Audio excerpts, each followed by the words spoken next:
Ah! Oh, dégage! Qu'est-ce que c'est que cette merde? Ah.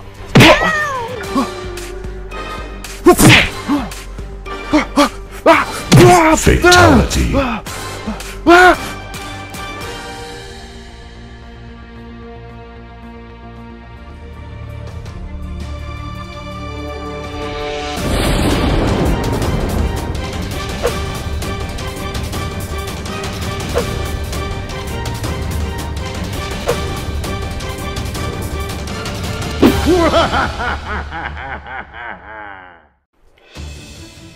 Alfredo?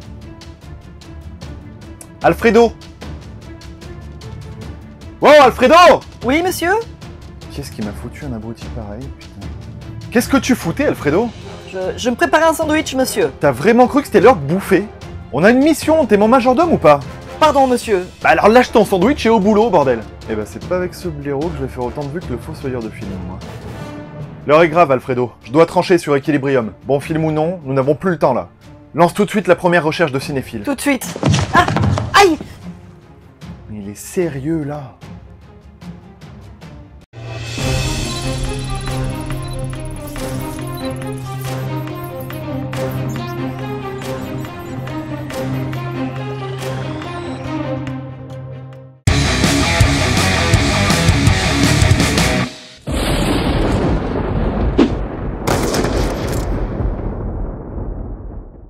Salut gardien, ça roule! Bon écoute là je suis désolé mais j'ai pas le temps de te faire ta critique car je suis au bureau en train de bosser mon prochain Deadwheel avec un dossier spécial film de zombies. Oh, putain!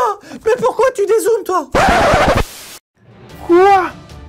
Une chose, Alfredo, je t'ai demandé une chose. Et tu me passes un mec sur les chiottes. Pardon, monsieur, mais... Stop, Alfredo, ne dis plus rien, lance tout de suite une deuxième recherche, sinon ton sandwich, je jure que je vais te le faire avaler. Bon, d'accord, oh là là, pas la peine de s'énerver comme ça non plus.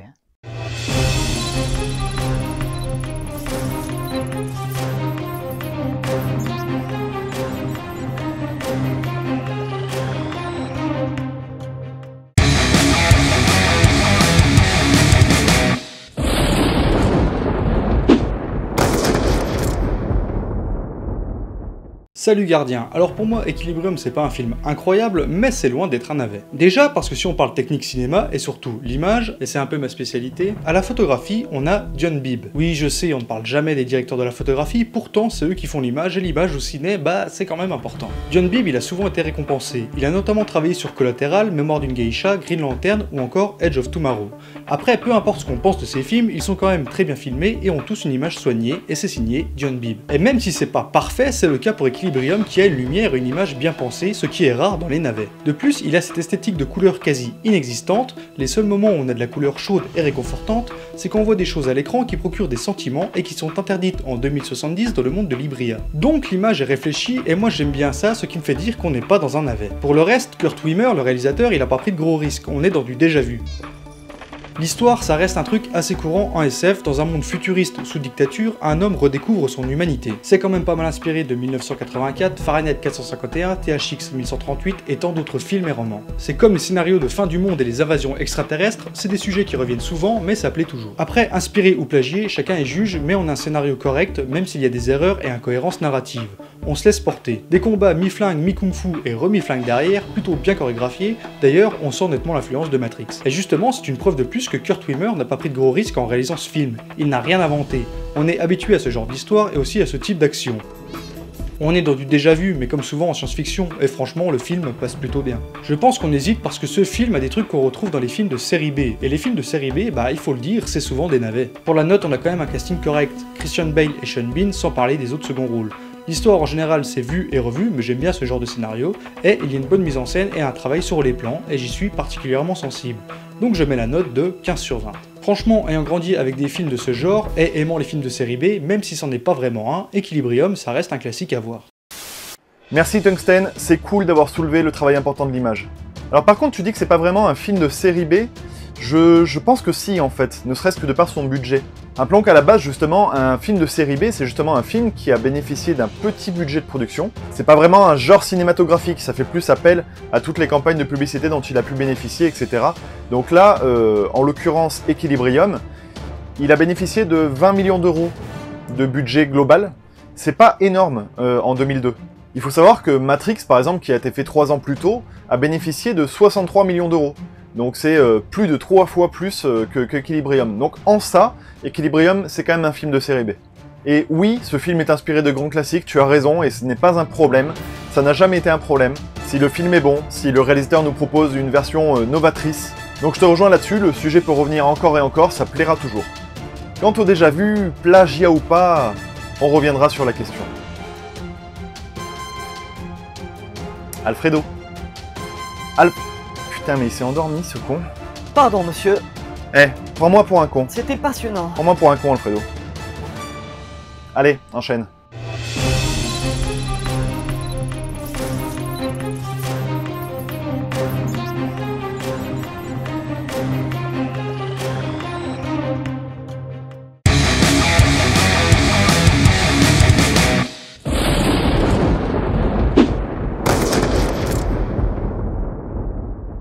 Eh, salut gardien! Bon, aujourd'hui on parle d'Equilibrium, et je dois dire que j'ai plutôt aimé. Le contrat est rempli avec ce film, et on va voir tout de suite pourquoi. On va commencer avec le scénario et l'écriture. Donc le contexte dans le film est mis en place rapidement. C'est plutôt intéressant. À côté de ça, on a des scènes d'action et de développement des personnages qui sont plutôt bien agencés, ce qui permet un dynamisme d'écriture. On ne s'ennuie pas, et en plus de ça, on est surpris. Les personnages, maintenant. Donc, je vais surtout parler du personnage principal, campé par Christian Bale, donc John Preston. C'est un ecclésiaste, et à vrai dire, Christian Bale est parfait dans ce rôle. Il est froid, sobre et précis. Parfois on reproche à Christian Bale ce trait de caractère, mais là honnêtement, ça lui correspond pleinement. De plus, son iconisation est maximale dès le début du film, avec une scène de combat vraiment impressionnante. La lumière, à côté de ça, elle est aussi très bien utilisée pour montrer la dualité du personnage de John Preston. C'est très bien fait aussi. Enfin, les plans, on a un beau champ contre champ, notamment avec la Joconde au début, donc Joconde, John Preston, on a vraiment deux entités qui se défient vraiment du regard et qui montrent cette rivalité. On a là tout le symbolisme du film. On va enchaîner avec la bande originale, donc elle est plutôt adaptée, de manière générale, pour montrer soit des scènes de croisade, donc là on a un aspect assez croisade contre le mal, justement, religieux, cultuel, et un aspect action, au moment de combat, de fight quoi. En termes de bilan, globalement, le film est froid dans son esthétique, le jeu d'acteur est froid aussi, donc on a une distance en fait qui se met en place avec le spectateur. C'est à la fois bien et pas bien parce que moi j'ai eu du mal à m'attacher à certains de ces personnages et à certains moments du film. Mais globalement, la fin est ultra propre, c'est rythmé. Comme on l'a dit, la technique est pour moi géniale. Donc tout ça fait que c'est plutôt un bon film. En plus, il répond à ses questions, même si ça c'est un petit problème, il se rapproche vraiment trop de Matrix. En plus de ça, les thématiques abordées sont ont moins de profondeur, de manière générale. Mais cela dit, c'est intéressant. Donc c'est un film bon dans ce qu'il est, mais pas non plus exceptionnel. Donc pour moi, c'est un 14 sur 20. Allez, à bientôt gardien! Merci Rémi Trigan de t'être déplacé aussi vite pour m'envoyer ta vidéo. Alors tu dis que Christian Bale est parfait dans ce rôle, et je te rejoins complètement. Je trouve même qu'il est vraiment investi et qu'il joue super bien, clairement. Alors par contre, tu dis aussi que tu as eu du mal à t'attacher à certains personnages. Je pense que le principal, c'est qu'on s'attache à Christian Bale, vraiment. C'est le rôle principal du film, c'est le point central. Tous les autres sont presque anecdotiques en fait. Ce qui est vraiment intéressant, c'est le parcours émotionnel d'un seul individu dans la masse. Donc au final, moi personnellement, ça m'a vraiment pas dérangé. Et puisque tu trouves que ce film ressemble à Matrix, voyons en quoi il lui ressemble, clairement. Alors, on pourrait parler des costumes. Certes, mais les costumes de Matrix sont déjà très inspirés de Blade, qui était sorti avant Matrix. Donc si on regarde à ce niveau-là, en fait, tous les films sont inspirés les uns des autres. Ce qu'a cherché à faire Equilibrium, c'est seulement de reprendre des éléments cool qu'il y a eu dans d'autres films. Alors c'est des éléments clichés, mais ça parle directement au spectateur. Que ce soit bien ou pas, c'est vraiment à vous d'en juger. Le scénario, est-ce qu'il est pareil que celui de Matrix? Je pense pas vraiment. Alors il s'inspire, comme l'a dit Tungsten, de grandes œuvres déjà citées auparavant. Et même si la toile de fond est identique, il y a vraiment, je trouve, un vrai effort pour s'approprier l'univers, pour proposer quelque chose d'un petit peu différent. Donc à ce niveau-là, pour moi, ça ne me pose pas du tout de problème. Alors là où j'ai un petit peu plus de mal et où la comparaison avec Matrix se fait vraiment, c'est dans certaines scènes, dans certaines situations où là, les similitudes sont vraiment grossières. Je citerai par exemple la scène d'entraînement, où ils vont se combattre l'un à l'autre, et on retrouve ça dans Equilibrium et également dans Matrix.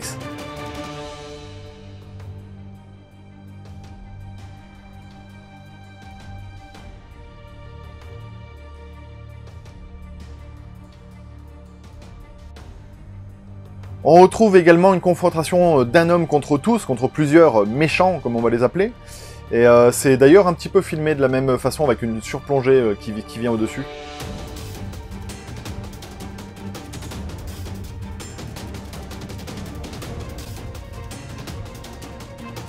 Et également, on pourrait citer la scène finale qui s'inspire à fond de la scène de l'ascenseur dans Matrix. Alors même si après, dans le déroulement, c'est vraiment pas du tout la même chose. Mais c'est vrai qu'on est en droit de penser que c'est pompé sur le film Matrix. Par contre, la façon de filmer diffère. Celle des Wachowski est beaucoup plus fluide, plus aérienne et moins hésitante. En fait, elle suit davantage les mouvements des personnages pour apprécier davantage la chorégraphie. Donc là-dessus, oui, pour moi, il y a un petit peu de plagiat au film Matrix. Bon, c'est juste sur 2-3 scènes comme ça ponctuellement. Sur l'ensemble du film, honnêtement, je vais pas crier au scandale. Voilà, ça m'a pas dérangé plus que ça. Après, je comprends que ça puisse en déranger certains. Alfredo? Oui, monsieur? Next, please.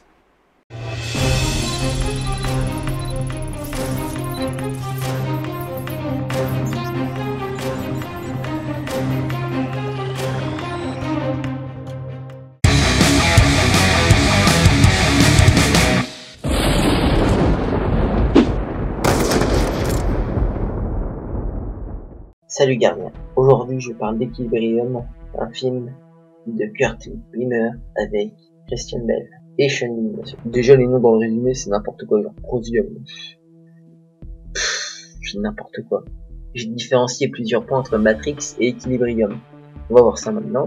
Si je prends les éléments de Matrix, il y a par exemple le costume, en fait c'est un mélange de Neo et de Trinity, et dans le film c'est ça. Ça veut se la jouer philosophie.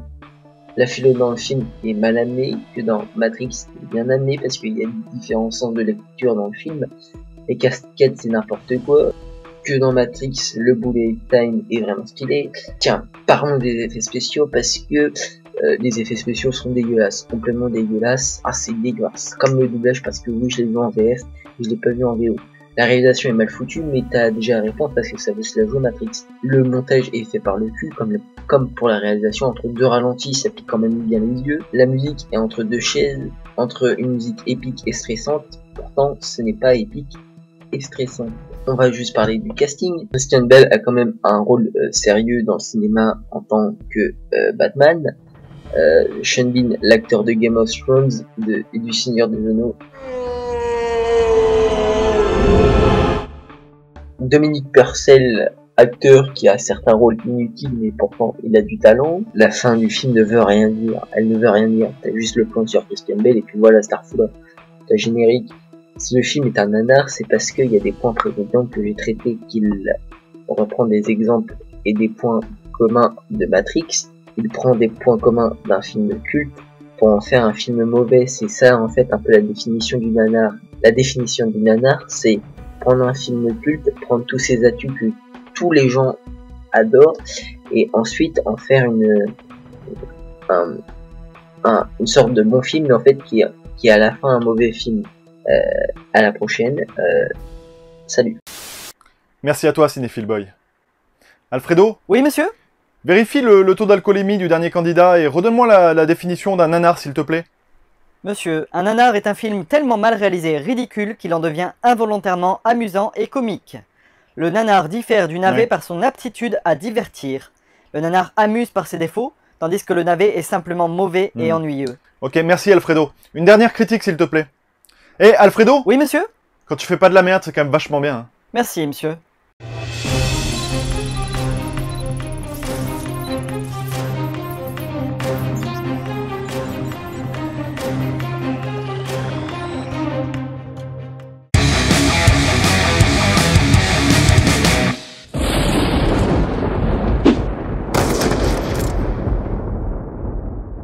Salut gardien.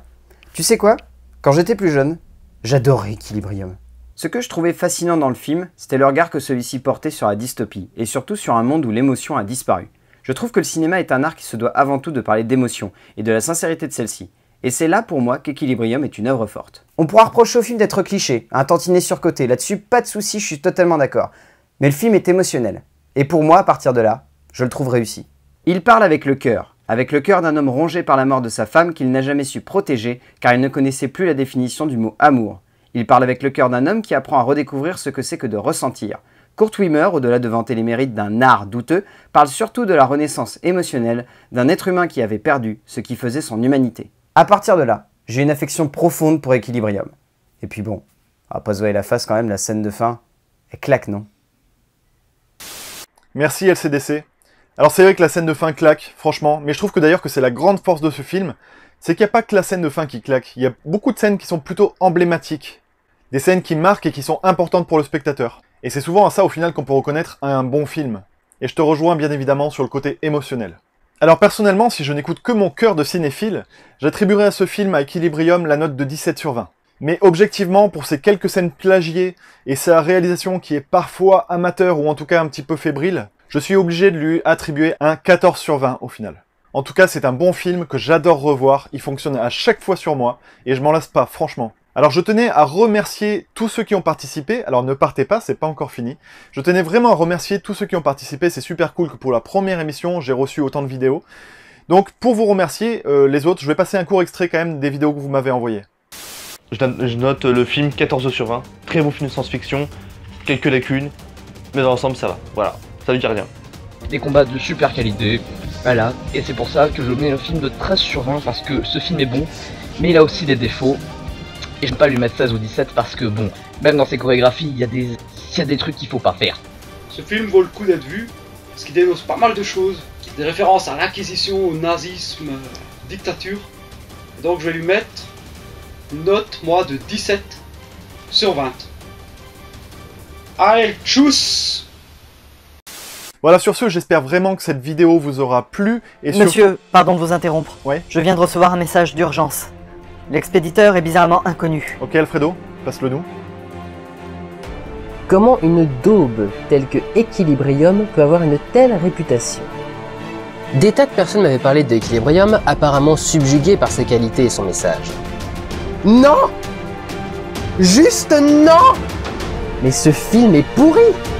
Non, le problème, c'est tout simplement que c'est nul!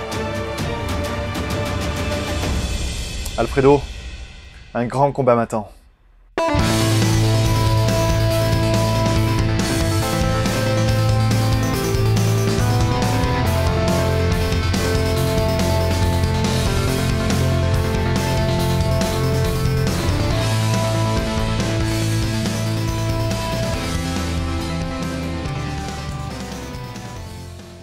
Bon, promis mon gardien, la prochaine fois je te fais une belle et grosse critique. Allez, love mes survivants.